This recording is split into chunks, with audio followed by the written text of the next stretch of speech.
தமிழகத்தில் இருந்து கடத்தப்பட்டு அமெரிக்கா மற்றும் ஆஸ்திரேலியா நாடுகளில் விற்பனைக்காக வைக்கப்பட்டிருந்த சுவாமி சிலைகளை சிலை கடத்தல் தடுப்பு பிரிவு போலீசார் மீட்டு தமிழகம் கொண்டு வந்துள்ளனர். இதுகுறித்தான விவரங்களோடு எமது செய்தியாளர் ரஃபீக் இணைகிறார். ரஃபீக், முழு விவரங்கள் என்ன? அசோக் நகர் பகுதியில் உள்ள தலைமை அலுவலக சிலை கடத்தல் தடுப்பு பிரிவு போலீசாருக்கு ரகசிய தகவல் அடிப்படையில் தமிழ்நாட்டிலிருந்து திருடப்பட்டு வெளிநாடுகளுக்கு கடத்தப்பட்ட சிலைகள், தொன்மையான பொருட்கள் மற்றும் கலை பொக்கிஷங்களை மீட்கவும், அந்த குற்றங்களில் ஈடுபட்ட குற்றவாளிகள் கண்டுபிடிக்கவும் சில கடத்தல் தடுப்பு பிரிவினர் தொடர்ந்து முயற்சியில் ஈடுபட்டு வருகின்றனர். இந்த சிலைகள் மீட்க MLAT எம்லாட் எனும் சட்ட நடவடிக்கைகள் எடுக்கப்பட்டு தமிழ்நாட்டிற்கு மீண்டும் கொண்டு வரப்பட்டு சம்பந்தப்பட்ட கோவில்களில் சிலைகள் ஒப்படைக்கப்படுகிறது. சில கடத்தல் வழக்குகளில் விசாரணையின் போது காணாமல் போகும் சிலைகள் சர்வதேச முக்கிய நிறுவனங்களிலும் ஏழு கார்ப்பரேட் கம்பெனிகளும் இருப்பது கண்டறியப்பட்டுள்ளது. சமீபத்தில் ஆஸ்திரேலியா மற்றும் அமெரிக்கா நாட்டின் அதிகாரிகள் 5 பொன் சிலைகளை தமிழ்நாட்டிற்கு திரும்ப ஒப்படைக்க ஒப்புக்கொண்டுள்ளனர். அதன் விவரங்களாக ஆஸ்திரேலியா சிலை கடத்தல் தடுப்பு பிரிவு அதிகாரிகள் எடுத்த சிரியா சட்ட நடவடிக்கைகளால் சிலை கடத்தல் தடுப்பு பிரிவின் காவல் நிலைய குற்ற வழக்கு பதிவு செய்யப்பட்டு 3 தொன்மையான உலக சிலைகளை இந்தியாவிடம் திரும்ப ஒப்படைக்க ஆஸ்திரேலியா ஒப்புக்கொண்டுள்ளது. திருவாரூர் மாவட்டம் கடுவன்குட்டி கிராமம் அருள்மிகு கைலாசநாதர் கோயிலைச் சேர்ந்த 46 சென்டிமீட்டர் உயரமும் 29 சென்டிமீட்டர் அகலமும் உள்ள 55 சென்டிமீட்டர் விட்டம் அளவுள்ள திருசூல மங்கள காளி பத்ரகாளி அதன் பத்ரகாளி சிலை, அதனுடைய விலை மட்டுமே யூரோ நாட்டு மதிப்பாக 1,90,000 ரூபாய் ஆகும். ஆனால் இந்தியாவின் ரூபாயின் கணக்கில் பார்த்தால் 1 கோடி ரூபாய்க்கு விலை போகக்கூடிய உண்டாகியுள்ளதாகும். அதே போன்று அதே கோயிலைச் சேர்ந்த 80 சென்டிமீட்டர் உயரமும் 110 சென்டிமீட்டர் அகலமும் 55 விட்டம் அளவுள்ள தொன்மையான நந்தி கற்சிலை புனிதமான காளை, அதன் விலை மட்டுமே அமெரிக்கா டாலராக 4,50,000 ரூபாய் ஆகும். இந்தியாவின் மதிப்பிற்கு 4 கோடி ரூபாய்க்கு இருக்கக்கூடும். மேலும் தஞ்சாவூர் மாவட்டம் கும்பகோணம் தாலுகா மானம்பாடி கிராமம் அருள்மிகு நாகநாத சுவாமி கோயிலை சேர்ந்த 130 சென்டிமீட்டர் உயரமும் 110 சென்டிமீட்டர் அகலமும் கொண்ட 40 விட்டம் அளவுள்ள 6 தலைகள் கொண்ட கந்த கார்த்திகேயன் சுப்பிரமணியன் அதனுடைய சிலையின் விலை மட்டுமே யூரோவின் மதிப்பு 1,80,000 ரூபாய் இருக்கக்கூடும். இந்தியாவினுடைய மதிப்பு 1 கோடி ரூபாய்க்கு, அதாவது 2 கோடி ரூபாய்க்கு மேல் இருக்கக்கூடும் என்பதும் தெரிவிக்கப்பட்டு வருகிறது. ஆகிய சிலைகள் ஆஸ்திரேலியாவிலிருந்து கென்பரா நகரின் நேஷனல் கேலரி ஆஃப் ஆஸ்திரேலியாவிலிருந்து இந்தியாவிடம் முறையாக திரும்ப ஒப்படைக்க ஒப்புக்கொண்டுள்ளது. யுனைடெட் ஸ்டேட் ஆஃப் இந்தியாவில் இருந்து வாஷிங்டன் டிசி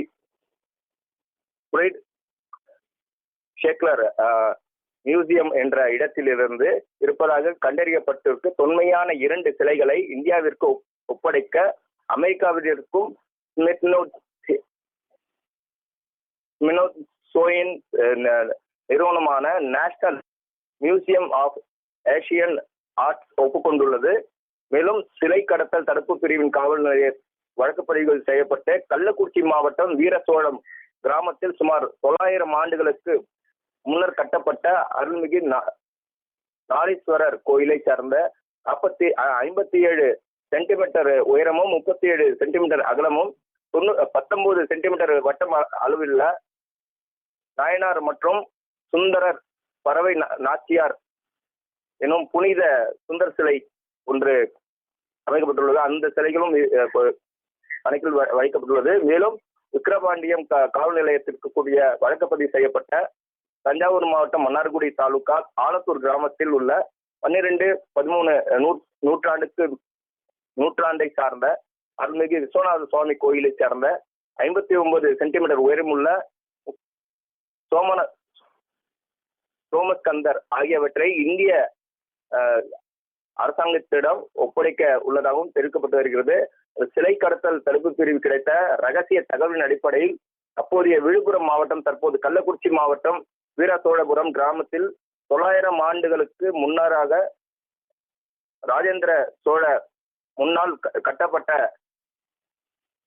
நரீஸ்வரர் கோயில் வரலாறு சிறப்புடையது என்றும் அந்த கோயிலின் தொன்மையான சிலைகள் காணாமல் போனதாக கொடுக்கப்பட்ட புகாரின் அடிப்படையில் தான் இந்த ரகசிய தகவலின்படி இருக்கக்கூடிய 4 பிரிவுகளாக வழக்கு பதிவு செய்யப்பட்டு மற்றும் KAT பிரகாரத்தில் வழக்கு பதிவு செய்யப்பட்டுள்ளது. பதியப்பட்ட விசாரணையில் எடுத்துக்கொள்ளப்பட்டது. மேலும்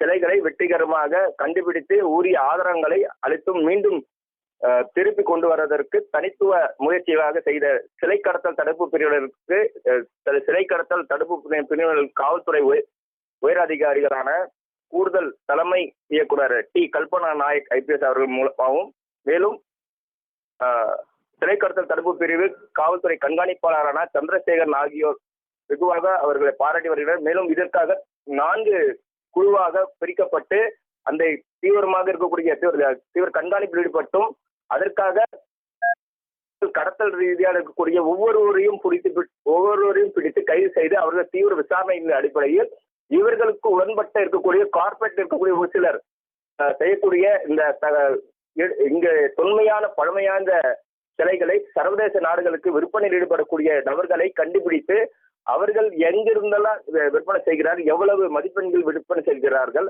இந்த சர்வதேச நாடுகளில் விற்பனை செய்யப்பட்டு ஒவ்வொரு வெளிநாடுகளிலிருந்தும் இது மியூசியங்களில் வைக்கப்படக்கூடிய தொன்மையான பழமையான சிலைகளை இந்து கடவுளாக வழிபடக்கூடிய அந்த பழங்கால சிலைகளை பல மதிப்புகள் விற்கப்பட்டு வருவதாகவும் தெரிவிக்கப்பட்டு வருகிறது. இதன் குறிப்பாக இருக்கக்கூடிய சிலை கடத்தல் தடுப்பு பிரிவு போலீசார்கள் தீவிரமாக இருக்கக்கூடிய கண்காணிப்பு ஒவ்வொரு முறையும் இருக்கக்கூடிய பழங்கால பெருமையான இருக்கக்கூடிய சிலைகள் சோழ நாட்டு இருக்கக்கூடிய பழமை வாய்ந்த ராஜராஜ சோழனின் பழமை வாய்ந்த இருக்கக்கூடிய சொற்களாக இருக்கக்கூடிய இந்து வழிபாட்டில் இருக்கக்கூடிய சிலைகளை கண்டறிந்து அதன் பிறகு இருக்கக்கூடிய அதற்காக வழக்கு பதிவு செய்யப்பட்ட எண்ணின் பிரகாரமாக எப்பொழுது இந்த சிலைகள் கடத்தப்பட்டது, எப்பொழுது அங்கு வைக்கப்பட்டுள்ளது, இதற்கான மதிப்பு என்ன, அங்கு உள்ள மதிப்பு குறித்து விரிவான ஒப்புதல்களின் அடிப்படையில் காவல்துறை உயரதிகாரிகள் மூலமாக இந்த வைக்கப்பட்ட 3D வைக்கப்பட்டுள்ள விற்பனையில் ஈடுபடக்கூடிய நபர்களையும் இந்த சிலைகளையும் கொண்டு வந்து தற்போது வைத்துள்ளனர். தற்போது சென்னையில் உள்ள தலைமை அலுவலகமான சிலை கடத்தல் தடுப்பு பிரிவு அலுவலகத்தை தற்போது இருக்கக்கூடிய தொன்மையான சிலைகளை கொண்டு வரப்பட்டுள்ளது. சுமார் 5 சிலைகளை இங்கு கொண்டு வரப்பட்டுள்ளதை உடனடியாக இதை அந்தந்த இருக்கக்கூடிய உரிய நபர்களிடமும் மற்றும் இருக்கக்கூடிய உரிய கோயில்களுக்கும் சேர்ப்பதற்கான வழிமுறைகளும் விசாரணை மேற்கொண்டு வருகின்றனர். முழுமையான விவரங்களுக்கு நன்றி ரஃபீக்.